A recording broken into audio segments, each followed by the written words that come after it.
ഇപ്പോൾ ഹിന്ദു ഐക്യവേദിയുടെ മുഖ്യ രക്ഷാധികാരി ശ്രീമതി ശശികല ടീച്ചർ കൂടി ചേരുകയാണ്. ശശികല ടീച്ചർ, ഈ ലെന ജോണിന്റെ വിഷയത്തിൽ വലിയ ദുരൂഹതയുണ്ട് എന്ന് കുടുംബം കൂടി ഇപ്പോൾ പറയുകയാണ്. നേരത്തെ ലെനയുടെ അമ്മ വളരെ വൈകാരികമായി ജനം ടിവിയോട് സംസാരിക്കുകയുണ്ടായി. തൻ്റെ മകളുടേത് ഒരു കൊലപാതകമാണ്, ഇതിൽ വലിയ ദുരൂഹതയുണ്ട്, മകളെ ചതിച്ചിരിക്കുകയാണ് എന്ന് അമ്മ തുറന്ന് പറയുകയാണ്. അതിനാൽ CBI അന്വേഷണം വേണമെന്ന ആവശ്യം കൂടി ഇപ്പോൾ കുടുംബം മുന്നോട്ട് വയ്ക്കുന്നു.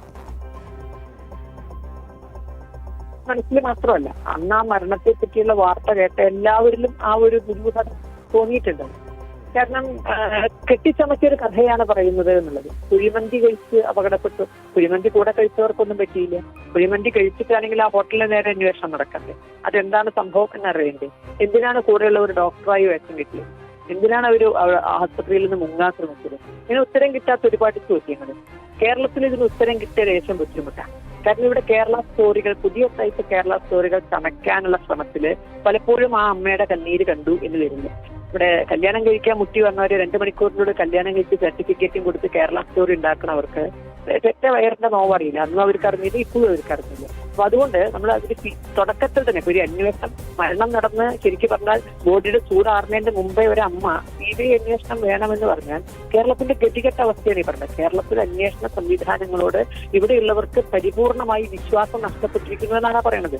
കേരള പോലീസ് അന്വേഷിച്ച് തീരുമാനത്തിൽ എത്തിയില്ലെങ്കിൽ ആ ഒരു ഘട്ടത്തിലാണ് പലപ്പോഴും CBI അന്വേഷണം പറയുക. പക്ഷെ ഇവിടെ ഒരു മരണം നടന്ന വഴിക്ക് ഒരു അമ്മ ആവശ്യപ്പെടുന്നത് എനിക്ക് നീതി കിട്ടണമെങ്കിൽ CBI അന്വേഷണം വേണം എന്ന് പറഞ്ഞാൽ അവരൊരു രാഷ്ട്രീയക്കാരിയല്ല, അവരേതെങ്കിലും ഒരു സംഘടനാ പ്രവർത്തകയാണ്, ഒരു സാധാരണ അമ്മയാണ്. ആ ഒരു സാധാരണ അമ്മയ്ക്ക് പോലും കേരളത്തിന്റെ സംവിധാനങ്ങളിൽ വിശ്വാസം നഷ്ടപ്പെട്ടു എങ്കിൽ അത് ഗൗരവമായ ഒരു അവസ്ഥയാണ്. പിന്നെ എന്തിനാണ് ഇവിടെ ഇതുപോലുള്ള സംവിധാനങ്ങൾ? അപ്പൊ തീർച്ചയായും ആ അമ്മയ്ക്ക് നീതി കിട്ടണം. അവർക്ക് മകളെ നഷ്ടപ്പെട്ട അവരുടെ വാക്കുകൾക്ക് തന്നെയാണ് വില. CBI അന്വേഷണം നടക്കണം. എന്ത് ചതിയാണ് നടന്നിട്ടുള്ളത്?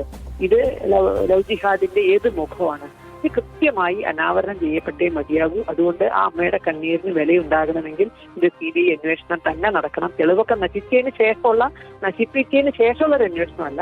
പലപ്പോഴും അങ്ങോട്ടാണ് കേരള സർക്കാർ എത്തിക്കാൻ. എല്ലാ തെളിവും നശിപ്പിച്ചതിന് ശേഷം അന്വേഷിച്ച് കൊളമാക്കി പിന്നീട് CBIക്ക് കൊടുത്തിട്ട് അവിടെ കാര്യം ചെയ്യും. നേരെ മറിച്ചത് ഇപ്പൊ തന്നെ തെളിവുകൾ നശിപ്പിക്കുന്നതിന് മുമ്പ് ഒരു കേന്ദ്ര ഏജൻസി അത് ഏറ്റെടുത്ത് അന്വേഷിക്കണം എന്ന അവരുടെ ആവശ്യം ന്യായമാണ്. അതിനോടൊപ്പം നമുക്ക് മുന്നേ പറ്റുള്ളൂ.